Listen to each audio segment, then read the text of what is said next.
Welcome everybody to our February reading club. Can student motivation be taught? I really appreciate you all being here today. We're going to chat about the article. We're going to chat about our practices. We're going to help each other maybe think about solutions to challenges if you have any. So I really appreciate you being here. But first, a little bit of reading club etiquette. Be sure to mute yourself on your microphone until you're ready to talk. Of course, you are always welcome to jump in. This is a conversation. There is a recording in progress. And if you have questions, you are welcome to unmute yourself, raise your hand, jump in the conversation. You can also use the chat box, and the recording that we're doing right now, as well as these slides, will be available in the PD to Go newsletter this month.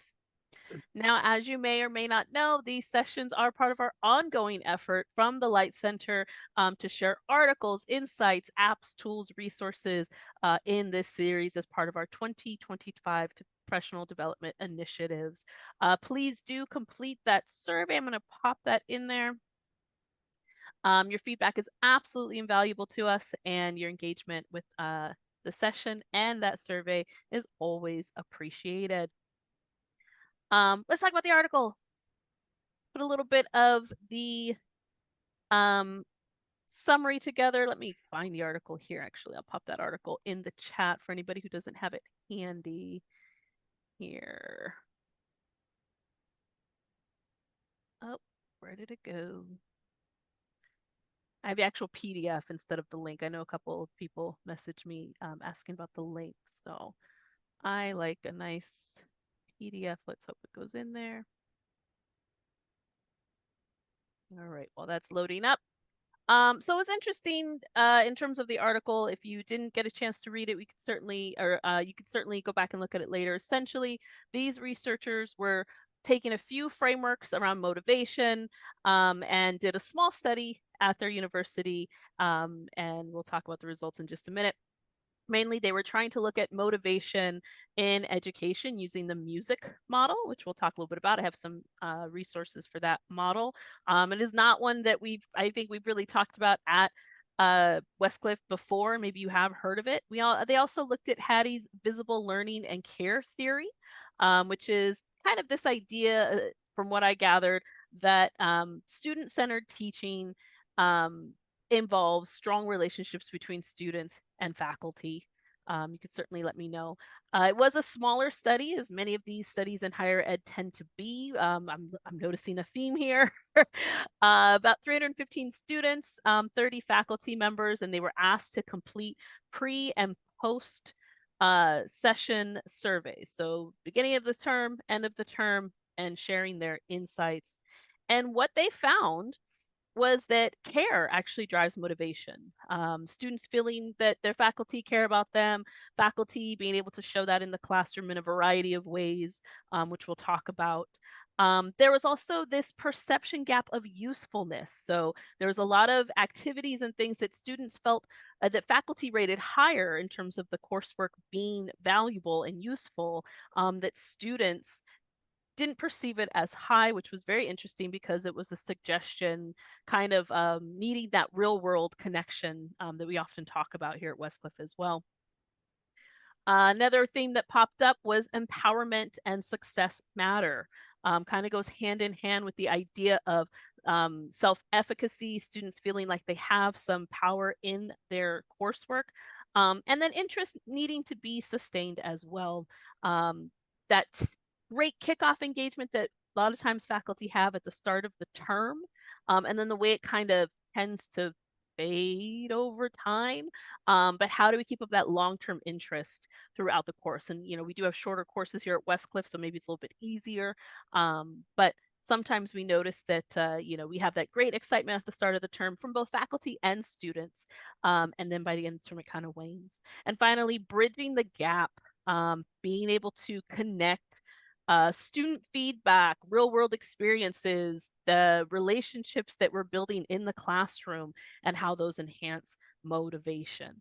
But overall, care was the driving force. Dr. Johnson said in the chat, one One was not a researcher; she was an EDD. They do research. They do studies. Most EDDs I know have studies. The sample was not very good representation. It was a very limited sample. And if you look at the limitations in the article, at the end of the article, they talk about that. They talk about how it was wasn't very diverse. It was very heavily female, a very specific group of students. I don't know if that was because of trying to get participation, or whatever the case may have been. And the results were not very anything tangible. Caring does not equal results according to the study. Correct. That is true. It was just one of the bigger factors. It reads more like a therapy session. We're gonna get to that. Hello, Dr. Constant. Welcome, welcome. We were just Hi, going over sorry I'm some of the late. I things. couldn't get Zoom to let me in. Oh, really? Yeah, I had to like log out of Zoom, log back in Zoom. Anyways, I'm so sorry. No, that's okay. That's okay. I'm glad you're here. Yes, let me know. I've actually was just complaining about Zoom a minute ago, because I'm getting a lot of strange notifications, probably since the last time I updated my computer. But I'm glad you're here. Let's see. So yes, so indeed, one of the biggest um, factors. So going back to that model that they used, I'm just going to share with you a link in the chat. They used a model called the music model, which sounded so woo-woo, if you will. But it stands for the M is for empowerment, the U is for usefulness, the S is for success, the I is for interest, and the C is for caring. So of those different components that they were testing in their survey, the C, the caring part, was what came up the most. And so we're going to talk about, what does caring mean? What does that look like? And how does that drive motivation? Yes, absolutely, Dr. Johnson. Just talking about the upgrades on Zoom. It does seem like there's like a new one every month now. Um, it's been interesting trying to juggle that. So a couple more things about the article. Actually, some questions. I want to open up to you guys. Thoughts on the article. Did any of the findings in the article resonate with your current teaching practices? And then, of course, do you have any criticisms of the research article? So Dr. Johnson shared some thoughts already. I mean, it's very intuitive. If you have teachers that care, you're going to be more motivated. I didn't really need a research study to tell me that. But there also was no real outcomes. They didn't show any outcomes like, that's what was missing in here. And one of the researchers actually has a statistics background, so I was surprised that she was part of it. The other one was not. The other one's mostly a K through 12. That's where she's worked. But there was nothing in there about C. If you care, then you see a increase in production productivity, something. Nothing. Right. It was just about, that's why I said it felt like a therapy session more than anything else. And in fact, it wasn't very representative. It kills me because they talked today about more women, and women are what, 60% of the population of college graduates. So it's hardly exactly a problem in that regard. And yet it was 70 something percent of the sample. So the sample really wasn't represented, wasn't nothing random even about it. These were people who are already inclined to that. So it was, I said, it was just, in the end, all I got out of it was caring teachers. Students like caring teachers more than non-caring teachers. Okay. Do you think there's room for that message in higher ed, though? Yeah. There's a certain element though that I'm seeing. We see combination of whether it be test scores that have been going down for the last 50 years, or the unhappiness, because the last I mentioned before, the last PAC meeting I went on was brutal. Where hiring managers, men and women, the women managers were actually even nastier about. I don't mean nasty. I'm just talking about. I'm not hiring anybody under 30. These people have no skills, they're nothing, and they expect to be coddled. And I think that so much of it, when I look at some of the stuff, that's what we do. We coddle. Can you imagine?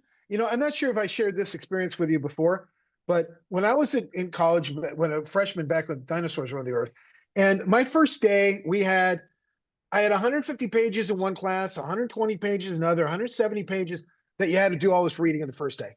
Okay, so that was the expectation. One time, One time I didn't do the reading. And sure enough, that professor was like, Mr. Johnson, so what do you think is the response to that? I said, I am sorry, I didn't do the reading. All class, he did that. Mr. Johnson, what do you think? Sorry, didn't do the reading. And he did that. He really didn't do that to humiliate me. That wasn't his point. But number one, I never had that problem again. Number two, no one in that class ever had a problem again. If I were to do that today, HR would immediately call in and want to fire me because it's about their feelings, and we're so worried about that, yet it has no application. And that's to a certain degree what I got out of this.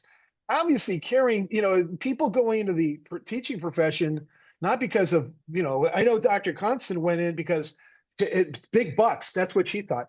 But but I mean, so there's an element that's going to be common with all of us. And I do understand that the relationship element, most of us, in fact, even, and this is kind of a point, when a week ago, I asked my class, who was the teacher that made that, when you look back, what teacher was the most memorable for you? And they all had a name. And I said, was that an easy teacher? They're going, oh God, no. And I said, if I had asked you at that time, who was your favorite teacher? Do you think you would have listed that? And to their credit, they said, no, it would have been so-and-so who had given me giving me A's like candy. But looking back, that was my favorite teacher. And it's like today we're almost in, our education system doesn't understand that.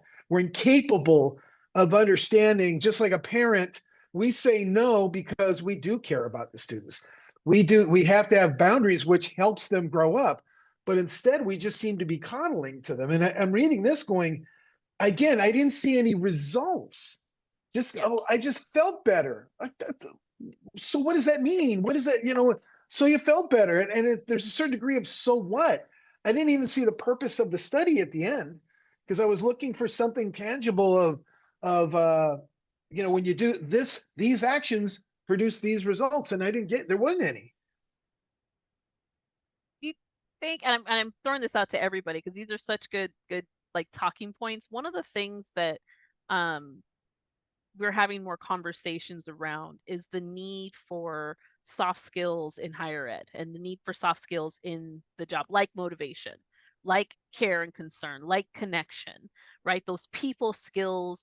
Some people call them power skills now. They've even got a juicier name for it. So, the business magazines can use it. Do you think that, as we're thinking about our teaching practices and we get stuck in our day to day, like even Professor Slawinski, you said, I like to focus on the cyclical process. I can't talk this late in the day of dialogue. I always tell my students I look forward to learning from them just as much as they plan to learn in the course. Even that can be really new for students who are coming and expecting to sit down, be told what to think, and be on your way. Like the idea that they have something to share. Do you want to share add any more to that, Professor Slawinski?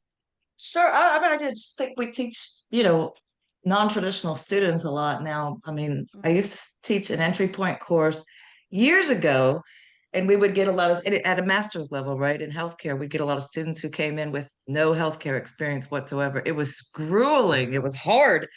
Now, I was just telling Jody earlier, I have 30 students in my class, and it's shifted. Like all of these students have healthcare experience. I've got a mix of nurses. I've got, VPs, this, that, coming back to school because they realize what it's going to do for them.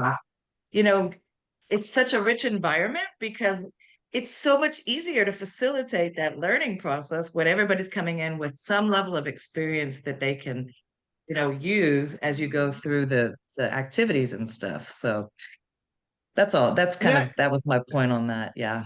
can I Yeah, piggyback on that because that yeah, sure. shows andragogical learning, because again, they're bringing in their experience and learning through that experience, which is fantastic. It's Mhm. not, and they're also professionals. I mean, so there's, which has a tremendous amount of value and is shown to be of significant importance. But like so many of them, so many today, especially at the undergrad, they don't have, these people who are coming in aren't coming in saying, I'm an expert.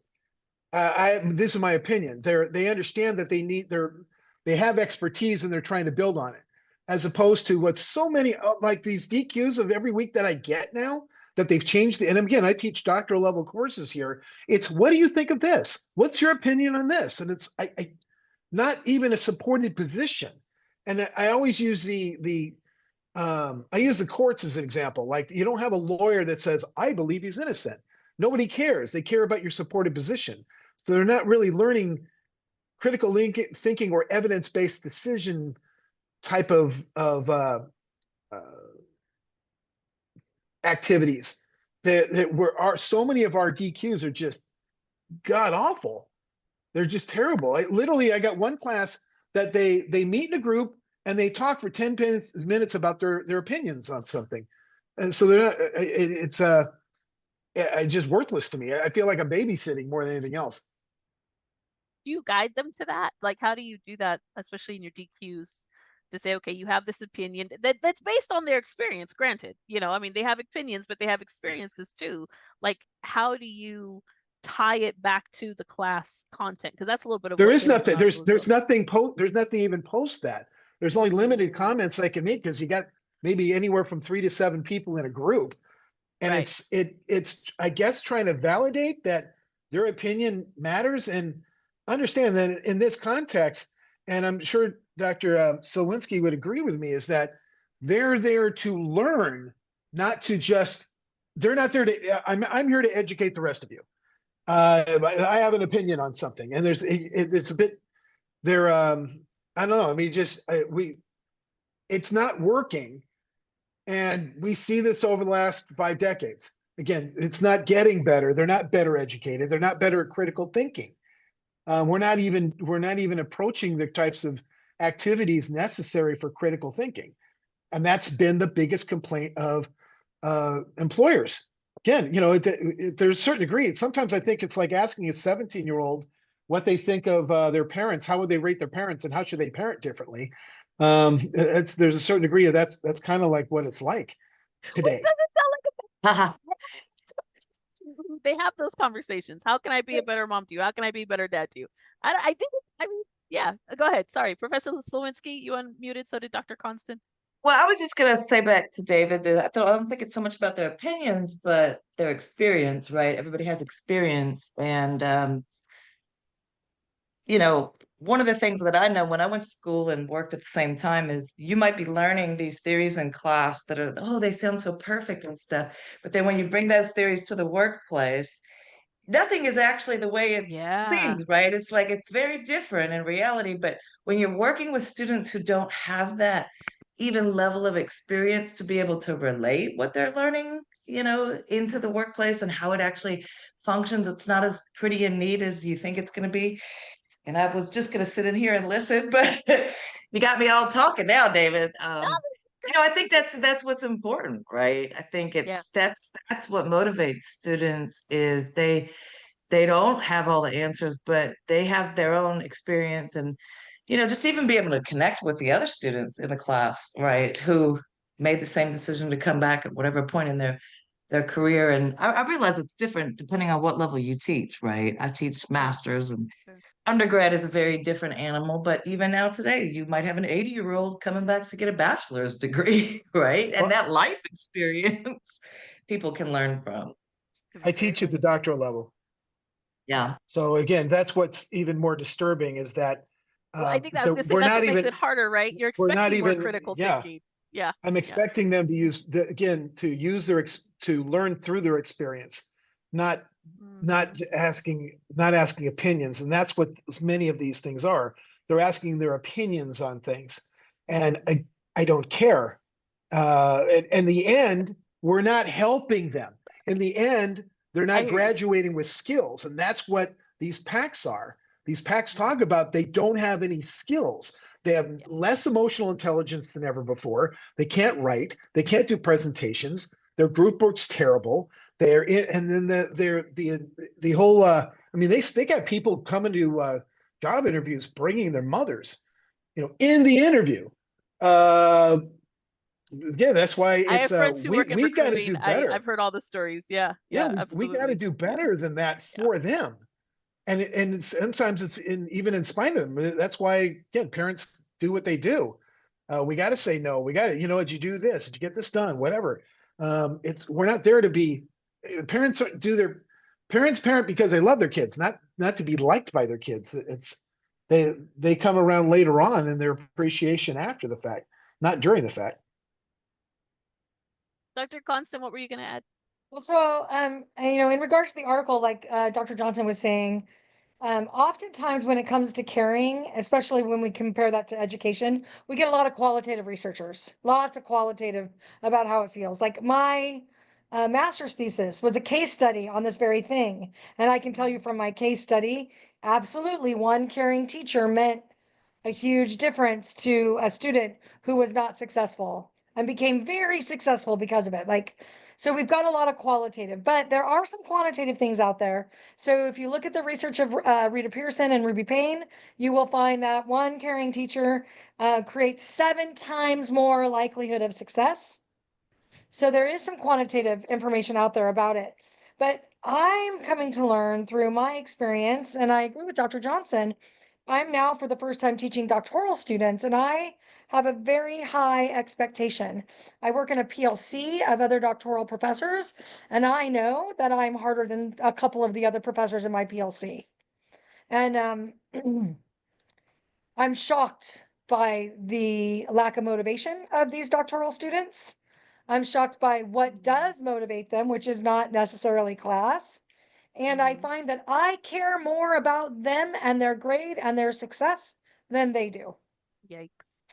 And so it's really hard when I care more than I can't. Sure. I can be their teacher and I can care very much about them and I try and be inspirational and motivating, but I shouldn't care more than they do. So it takes a little bit. Thanks, Laura. It takes a little bit to, there's some struggle there. Yeah. And there's some uncomfortableness there to get them to move past that. Like, I just want an A. I only want an A. I'm here. I'm buying my A. Everybody else before you is giving me A's. You're giving me these bad grades. Like, what does that mean? How am I going to be successful here? And oh, wow, I do see it at the, but it has been I know it's been something that I've been trying to talk to Dr. Johnson about on, for a month now, this struggle that I'm having with doctoral students because my expectation and their expectations do not match. Yeah. And I know having high expectations and scaffolding learning for students creates success. Like, I know it. And so getting comfortable with the uncomfortable is not an easy thing for the professor, nor is it for the students. But it is tough that I know that Dr. Johnson probably has had some of the same complaints that I have. And when he says, now in class, am I your favorite teacher? No, but in 5 years from now, or upon walking upon that graduation stage, am I your favorite teacher? Who made the biggest difference to you? Or when you're It's in that likely those boardroom. teachers who held their feet to the fire, right? So Sure. Yeah, or when you're in that workplace, when you're in that boardroom, when there's something tangible that just didn't feel good to get an A at the time. And I think that that's one of the biggest challenges. And I don't see it just here at Westcliff. I see some of the comments in the chat there. I have seen this at other colleges where students feel like they're purchasing their A. That's a big deal. What do they care about? What do they want?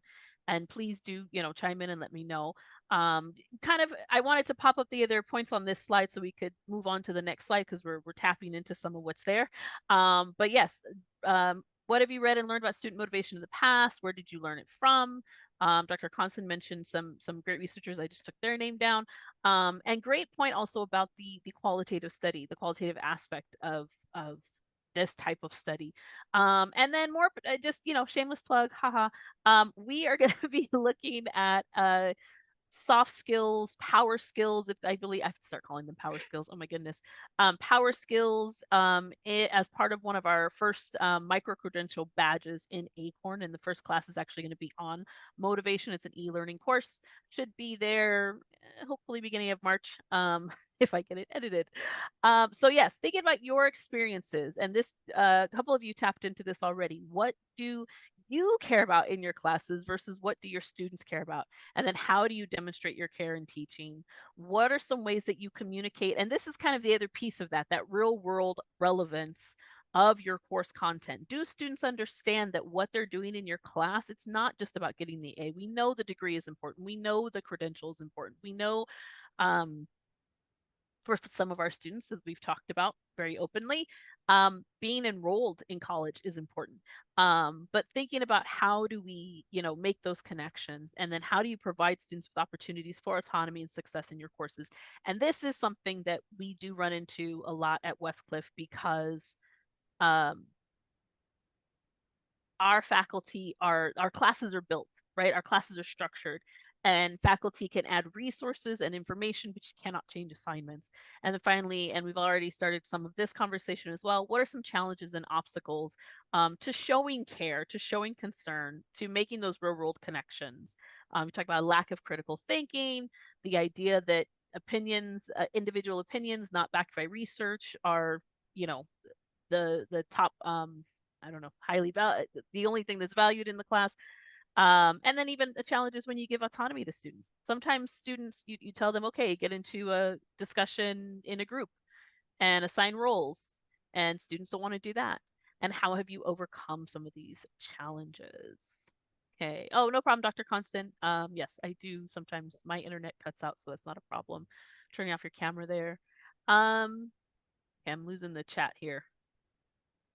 Let's see. Dr. Johnson said, what's most interesting for me are students 3 to 5 years later. How many say that they only now see why I did what I did and how appreciative they are, though they wouldn't have seen it back then? Yeah, the pressure of being in those courses, and getting them to do the required readings an act of God. I asked one class, doctoral level, and asked them how many hours per week they do the schoolwork, and the answers were 1 to 4 hours. Wow.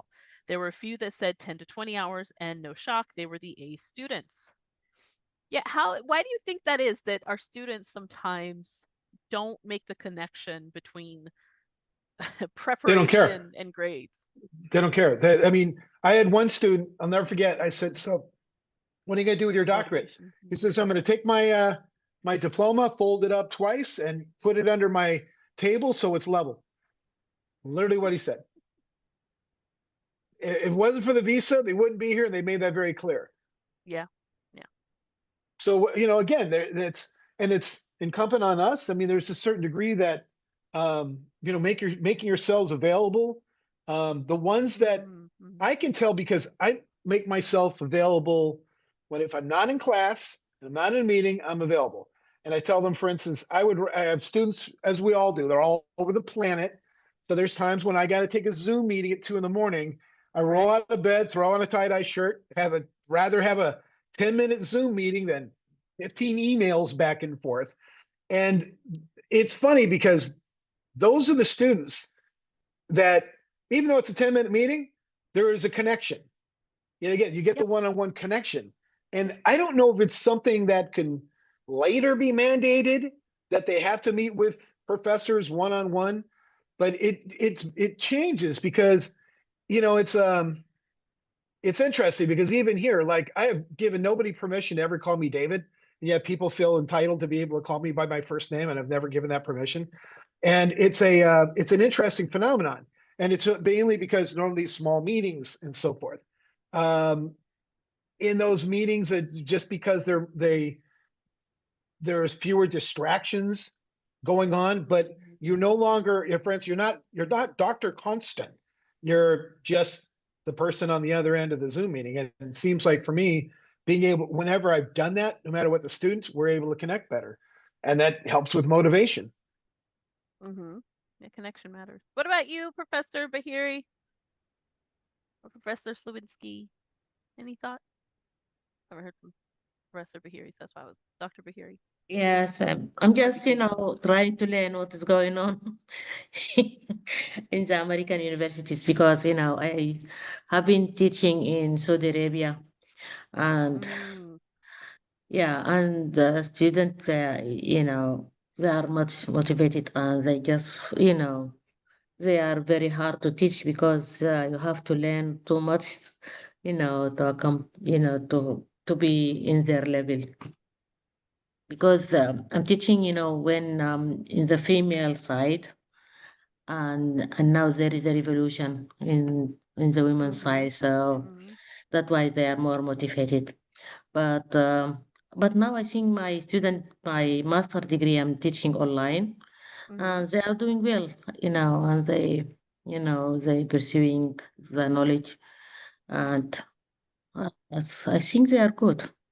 I only have two or three. They are not, motivated, and they just don't keep all the time with me in class. But at average, it's quite good. Yeah, until now. Good. It's interesting. Like hearing the contrast. We're a small group today, but hearing the contrast between the programs where students have that intrinsic motivation, and they understand, and you don't have to try to spoon feed the connection. Like Dr. Constant talked about, caring more than they care. Like that's a huge problem. That's a huge thing to overcome. And Dr. Constant, I'd be very curious at the end of your term, like what your students say about that. Like, do you tell them, I feel like I have to care more than you do about this degree right now or this class? So I have had some pretty frank conversations this session with students where I come right out and in a one-on-one conversation, I say, hey, look, when I'm looking at your grade here, I'm really interested in why you're getting a doctorate. And oh, why do you want that? And oh, well, I want a doctorate. I'm interested in writing or teaching. And I said, oh, you are. So you really want to be a doctor? And they said, yeah. And I said, but your efforts don't show that that's what you really want to do. I said, so if you and I are both honest to each other right now, and I'm very transparent with you, when I look at your scores, that doesn't say doctor to me, and that doesn't say motivation to me, and that doesn't say that you're interested in really doing what you just said. So really, why are you here? And then I often get what Dr. Johnson said. Well, I'm here for my visa. Okay. All right. Well, let's understand your motivations, right? Let's understand your motivation. And if you're here for your visa so that you can work, we understand that. Why did you choose to get a doctorate and not another master's degree since you have to stay in school, right? Why did you pursue this instead of that? Oh, well, I just wanted to go up. Okay, you wanted to go up. All right. Well, what is going up going to get for you, right? If you were to put in the effort and as you move through this program and you're going to get so far, why would you just not finish, right? So what do you think the benefits are going to be? Could you maybe teach? Yeah. Could you maybe be considered an expert and have some additional credibility? Sure. So when we talk about that, I have seen students who told me, I'm only here for my visa. I can do this. I believe in joining the 1% club.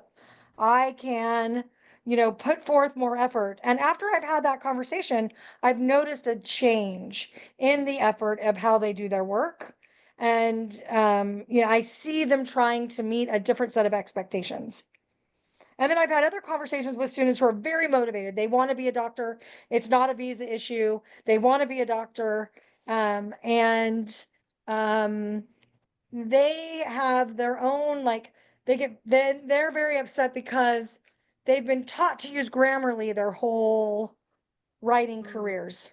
And now we're saying AI scores, and now we're saying not to use Grammarly, and they're like, I don't know how to get my AI scores down. And so now they're thinking, is this really a fit for me? Should I really be in this program? I don't think I can do it. I'm not being successful.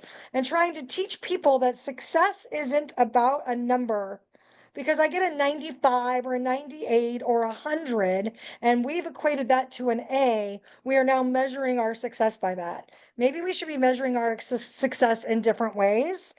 And so I try and explain to them the numbers that you see now are not always the numbers you're going to see at the end. So let's get comfortable with some uncomfortable ideas and let's focus on learning, right? And that is not an easy thing to do, to really focus on learning. But I've had conversations with students now. This is what you thought then, this is what you see now. Where's your reflection? And I do see growth. Now, is that 100% of the students? I don't think so. But I am seeing numbers of students who were here for one motivating factor tell me something very different at the end, and I see the effort that would equate to what they're saying. Because in the beginning, their words are meaningless because you can tell by their work that that's really not what they want. Very much like Right. Dr. Johnson said, I'll fold it in fourths and just put it under my table, right? Yep. And my visa stamped, so I'm good. Yeah. That's a very interesting challenge.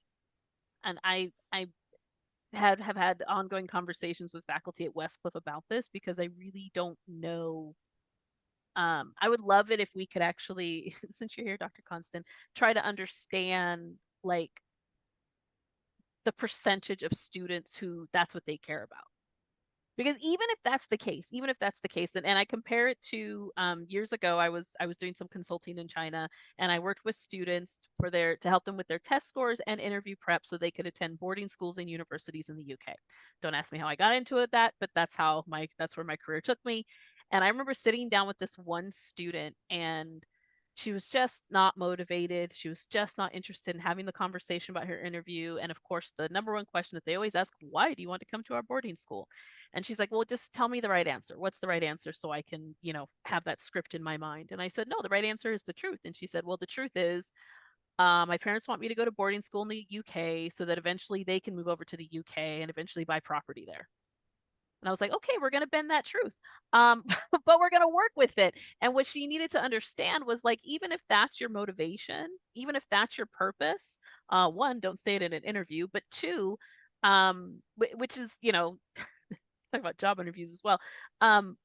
You still have to do the part. You still have to do your part. So even if our students are here, our international students, even if their biggest interest in earning that DBA or that MBA comes from, I want to make sure that I can stay in this country legally, they still have to do their part. And so the fact that you can, demonstrate that in the conversations and show them, okay, even if your motivation is you want to be a writer, you want to be a thought leader or whatever, you still have to be able to do these actions, you just have to be able to take these steps. That's demonstrating that care, and that takes time. And I do worry about the number of our faculty who feel like they don't have time to tap into that, because there is such a strong connection between students having that self-efficacy and feeling like they can be successful and knowing how to be successful and having faculty members who care about them, despite the quantitative data in the article from that. But Dr. Johnson said the GPA for bachelor level business degree at USC is not 5.5, I believe, showing, what is that? What is it? 3.5 is what I meant. 3.5. Okay. 3.5. Sorry. Yeah, I was like, That's why I tried to correct. Where are we going? Where are we going here? Tremendous amount of grade inflation, which we're seeing everywhere. Yeah, grade inflation is all over the place. Absolutely. Oh, good point, Laura. She said it will not be possible to sustain the required effort work if your motivation isn't coming from the right place. I 100% agree with that. I teach undergrad students, but one thing I've noticed is that the school in which they have the most students who change majors are more engaged. This is due to the fact that when they get to college, they only have a faint idea even of what the major does after being in class. And because of a professor, they usually change majors into areas that really interest them, and for many, that can help find jobs. That's a big motivation, right? That's a big motivating factor, having that connection to the content, that connection to I'm sure many of us in our own at least undergrad experience, you might not feel connected to the coursework that, why do I have to take this algebra class? When am I going to need this algebra class? Why do I have to take this? Why do I have to take that? And so, But even it in the does. areas of even in the areas where you want to be a doctor, and so they'll go physiology, and they go, if I don't get into med school, is this really what I want? And then they'll find something. Mhm. They're not going to like Yep. medieval heart 1505 to 1510. They're going Yep. into something like, oh, this maybe physical therapy. Oh, and if I don't get into medical school, this is something that really interests me. And it's Right. usually a professor that's the linchpin. And Yeah. it's because of connectivity, not so much the caring. It just I don't know. That You just really hate that sounds word. esoteric. No, I because know. what does that mean exactly? And what is the results? When I was But putting these but slides when together, I the, thought about you, and I was like, he's the gonna con, hate this word. yeah, and but again, and that's what was very, very common. And literally, I went to UC Mhm. Davis back in the 70s, and everybody changed major. Everybody changed majors. Not again drastic changes, but almost always it was because of a professor Sure. that it interested them. And what happens when you're in a class, I mean, let's face it, if you've got two classes and one of them, you just like everything about the class, you're going to get a higher GPA because you're more motivated. More motivated automatically. Yep. You know, everything about it usually is versus like even the guy who was the best man at my wedding has a PhD in chemistry, and even he hated Chem 1. Nobody likes Chem 1. It's just you endure it, right? It's just something you have to just endure. It's like paying taxes. You just have to get it Have to do done it. and get it over with. And nobody likes doing it, or it's like moving. You know what I mean? Like nobody likes to move. You just get it done with as minimal suck as possible. And sometimes that's the message to our students as well, right? You might not like this paper, but now you just have to do it and you have to get through it. Why? So you can get to that DBA, so you can get to those letters, so you can get your visa stamped, whatever the case may be. Laura, you had unmuted. Were you going to add something? I just wanted to follow up on the caring component. Mm-hmm. The article calls that out as a, positive part of developing relationships, promoting that. In another university I work with, we have a culture of care. Everybody's required to Mm. post it. In my mind, Dr. Johnson, caring though isn't it's about being tough. And I think that's kind of what you're getting to with faculty. It's not that faculty who changes everything to make it easy for the student. It's the faculty who doesn't that makes the difference, right? A lot of So times. Yep. we promote the culture of care in the sense that we're all adults. Everybody has a life outside of here. We got families, we got this, work, boom, we're trying to balance everything. Great. You have to be accountable for your learning process, your ability to keep up, and sometimes that culture of care, in my opinion, means letting the student know, oh, I missed week 1 and week 2. How can I catch up? Well, and I'm sick. Oh, on top of that, I've got all these major things going on. Maybe this isn't the right time for you to take this class, right? Mm-hmm. Caring sometimes isn't giving the student exactly what they want. It's pushing them to say, what do you want, right? Because especially in a class where you have discussions, it's like you can't extend discussions that have already ended, right? What's the point of a discussion when nobody's there? So, just telling students that too. It's like, hey, I appreciate you reaching out because that's what we expect. We want you to be accountable for your learning. Um, but caring is also helping guide that student to realize, okay, if you want to do well in this class, maybe now is not the right time to take it. Maybe you come back when you're not sick, you're not dealing with this, that. But if you do want to be here, it's about support. It's about how are you going to catch up? What do you need? That kind of stuff. So I think caring is a part of it, but I think caring comes with a tough love aspect. And your point about the faculty that students remember or the faculty that make students change, I think they are the ones like Jody said earlier, the ones that make you uncomfortable, right? Yeah. They're not the easy ones. They're the ones that really push you to challenge yourself. Jody and I talk about this all the time with the new foundations course we created, for the doctoral program. It's like these students come in, they don't want to work that hard. We didn't expect this. It's like, but you're in a doctoral program, right? Mm-hmm. This is what it is. You have to figure out how to adjust your life to make this your priority if you want to succeed, right? So, yeah. I see that with undergrad students too, honestly, though, because they come out of high school, everybody told them how brilliant they were. They're an A student. That's a personal identity that you are now messing with by giving them this A minus or this B. And like they're so married to, being comfortable. And that's the real thing. And I think as much as I don't love the analogy of parenting and teaching, there's a lot of commonalities there in that, you know, the positive parenting movement or the gentle parenting movement has been butchered to the point where it means permissive parenting, and that's actually not what it was ever meant to be. And it's kind of the same thing in our classes. Like we're not meant to care so much. Oh, we care so much about you that we'll just let you do whatever, right? We'll just let you, get away with everything. We'll inflate your grade. Yeah, I think being able to communicate to that student that I'm asking you to take responsibility because I do care is really important, even if you don't use that exact word. Dr. Johnson said I 100% agree, but this is usually more reflective for them later. Unfortunately, now the school looks current evaluation and they're looking for the score, which is a bad way to go.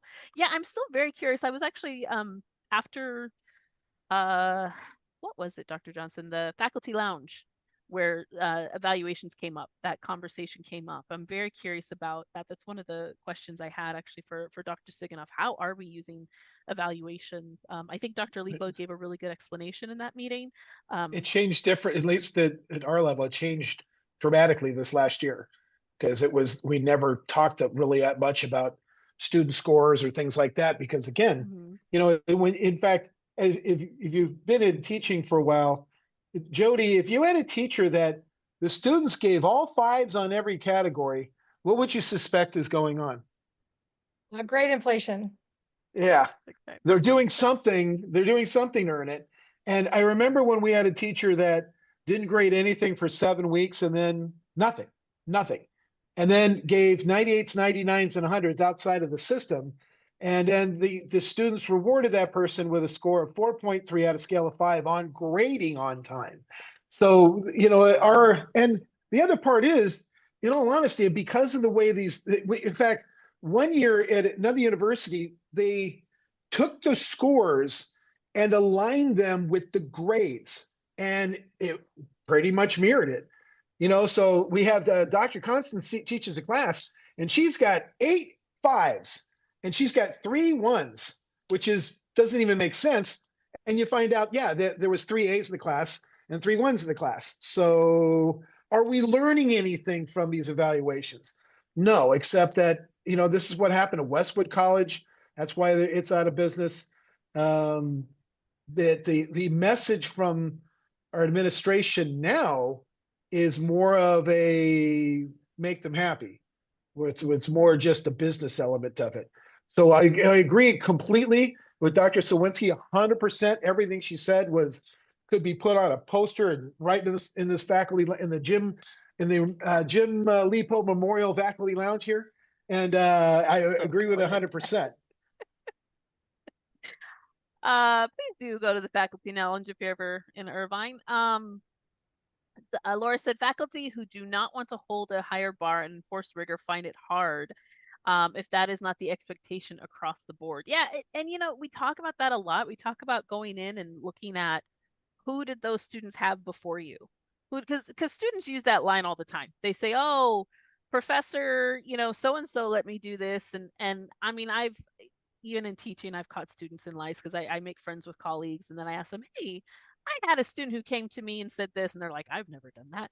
And it's a little bit harder to do when you're remote or online or whatever, but certainly being able to and even honestly having the courage to say, you know, that's I'm sorry that that faculty member didn't set you up for success. I'm going to. My bar's a little bit higher, so we're gonna get there. Yeah, but Real teachers do quick, have a reputation.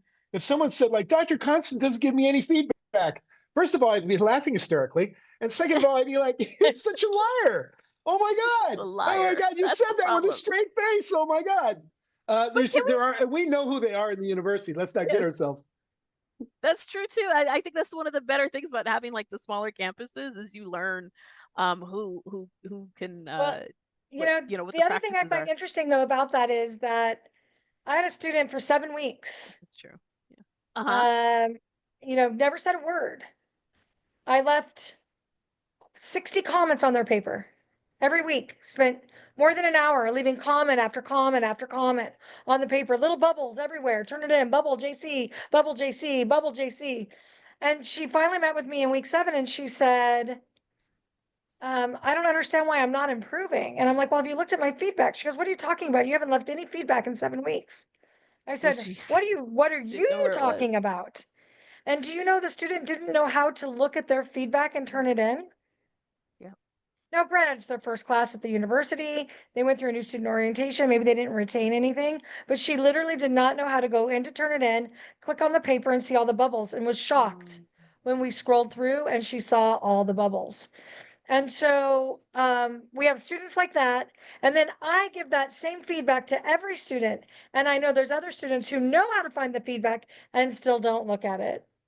Right. And I, in my last end of course evaluations, cried because they were so mean to me. Mm. And I've been doing this for 30 years. And had a student complain to me to the dean when I'm the dean of another college. And so Yay.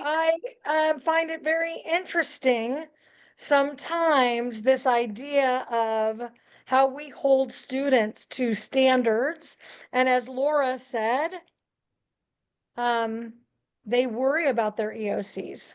Yeah, that's a really good point. And based on what I received, I would be worried as well. Yeah, And I've It's never seen anything frustrating. like that in 30 years.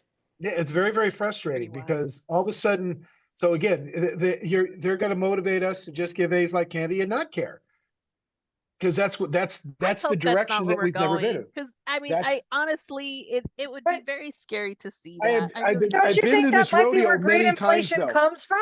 Yeah, exactly. I've seen this rodeo before. This is not the first. I see the handwriting on the wall, and I see the administration who's not engaged in the fact that what should happen is like, let's say they talk to Dr. Whoever, they said, Dr. Constant's too tough. I wouldn't even bother, shouldn't even bother Dr. Constant. You know what? This is the way it is. But you think every boss you ever have is going to be easy?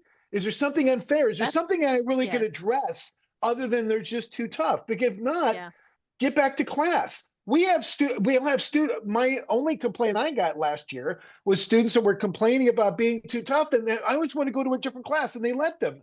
In the past, they would never have let them do that. You mm, stay in that class. We're not going to change the class just because you don't, because it's you're in week 4 and you don't, and you're not like your grade, so we'll give you to someone else. But they capitulate, so they create this problem. When you see these brats, for instance, in high school, that didn't happen in high school. That happened long before then, long before mhm, then. And that's what we actually create the problem instead of fixing the problem and making them better adults, better students, and better prepared. I said that guy might have humiliated me, but I get over it. And no one else had a problem. They had better habits afterwards, and it really wasn't that big a deal. It was okay. He didn't call me names, anything like that. And again, I just can imagine if he did that today, they'd have fired him yeah. because I he's not caring, and that was his way of caring. Right. Kind of So going back to Dr. Zawinski's point about caring means saying and doing things that are not popular. No, maybe you so need to take a class this time. so that's the thing Maybe though, right? Like Dr. Johnson's got it right there. Like just like Laura said, we hold them to a higher expectation. The bar is there and we expect you to get there, but we'll support you every single way to get there. Right. And yeah, so yeah, I think that when we talk about a caring learning environment, hmm we do create relationships. We do create meaningful interactions. We do create a place where there's trust, right? hmm So some of those same students that complained about me in December have now come to me 5 times in January. I need help with this. I need help with that. I need help with this, right? Because right, they knew that I'd be there. So I think right, that when we think of how are we going to help make them, how are we going to get those connections? It goes back to Daggett's rigor and relevance. We are rigorous and we have these standards, but here's the relevance that you're going to get from it, not just in academics, not just in your professional life, but in your personal life. And we really we surround that with this idea of growth mindset, and we are going to produce students who can do exactly what we need them to do: critically think, communicate, collaborate, and be creative in the way that they approach things. But it is not an easy thing to do. And in a not at fast-paced all. 8-week class, right? And you better believe that, trying to live into an allocation with all of that, when you're given 15 minutes, I don't spend 15 minutes on a paper, right? Like I can't give 60 comments in 15 minutes. Hmm So you're really devoted. And when you're devoted and passionate and you know that you're doing the right thing, sometimes it is very hurtful to not have that, for someone not to recognize that when you care more than they do. And I think I'm very curious about this EOCS because you started off by making a question about is that where grade inflation comes from? I actually would be very curious about that, Dr. Constance. If you have any research around that, I know that that's probably one of your areas. I've seen it kind of both ways. I've seen the expectations from students, but also the time that faculty can give. So they're not putting 60 comments on the paper. And I will tell you, like, I've had negative feedback from students who feel like I take too long to grade, which, yes, I've had at different points in my life. Had that last day to grade, I'm going to go ahead and get those in, versus I'm sure other faculty members who grade the next day or within a couple of days. And that's really the only complaint I've ever had. It's hard. Grading's hard. Aside Timely from grading is hard. timely grading, but it is a factor. And because it's, again, it's a way to show that you care. It's a way to show that you're engaged as much as the student, as much as you want the students to be. And I get that, but it just doesn't always work out that way. But I 100% agree with you on, you know, how are we helping students have that growth mindset? How are we, yeah, Laura, I was actually, it's one of the things I wrote down, because this idea of faculty evaluations and the EOCSs, or EOCS, are really coming up in a lot of our sessions. So I really want to understand that as well. And maybe Dr. Constant, maybe you and I can have a conversation about that at some point. Sure. Because I think that one of the things that I've seen at Westcliff is I feel like faculty are really supported. I talk to program chairs and they're like, if faculty feel like they're not being supported, or if students are coming at them, we've done classroom visits in the Light Center for faculty who are struggling. We go and we look at their class recordings, and we talk to them and we give them ideas and resources. Dr. John said faculty no longer believe that the administration has their backs. That's a problem, right? That is a huge issue. And we already have, we're growing and with our different centers all over the US, but we also still need to make sure our faculty are supported. Anyway, just a few tips here. Yes, so a lot of these kind of points came from the article itself. You'll also find it in that course that I mentioned. Yeah, well, HR is scary, right? I don't know. I like our HR, but HR in general is scary. Acorn resources, I do want to share these before you all leave. If you are looking for ways to, think about, I know like this group, you all are pretty solid with it, but there still might be some topics that you want to take a look at: cooperative learning, active learning in the class, creating those engaging, connected situation classes. Sorry, this thing pops up on my computer. Thank you, Dr. Constant, for being here. I appreciate it. I see your comment there. We're just wrapping up, so no problem. And then also, so please do think about some of those courses in Acorn. Again, I'm going to share the survey. Please do complete this survey. This time slot's always a little bit tricky with folks. Some people want it, some people don't. And just wanted to pop this up on the screen as well. Upcoming events from the Light Center and OFA, Office of Faculty Affairs. Starting in March, we are doing our session for PLC. So our professional learning communities from the Light Center will be back. They're entirely voluntary, but we love having faculty there. We're going to be talking about power skills in the classroom. So again, how are we helping students have a growth mindset? How are we helping them feel a stronger sense of autonomy in the way we do classes at Westcliff? Building, sharing, and achieving successes. March 14th, we're going to have another talk. We'll be popping into the faculty lounge with simple steps for inclusive teaching. I should say inclusive, I believe. March 20th webinar will be role-playing. One of our faculty members are going to be doing a really great webinar on role-playing culture shocks in higher ed classroom. You should have that invitation in your email. If not, feel free to reach out to me. Our next reading club is on the 25th of March. I believe that one will be at 11 a.m. Pacific time. We're going to be talking about active listening and student engagement. And then also finally, on March 28th, we are going to have a next coffee chat with academic leadership from Dr. Lightfoot. Thank you, Laura, as well, for being here and sharing. And yes, I always like to engage. The survey should be okay. Yes, thank you. That's really good feedback. I will make sure that gets done. Other section. Appreciate that. All right, with that, everyone, we are right at the hour. Thank you so much for attending, sharing your experiences and your thoughts. I appreciate you all. Have a great evening. Bye for now.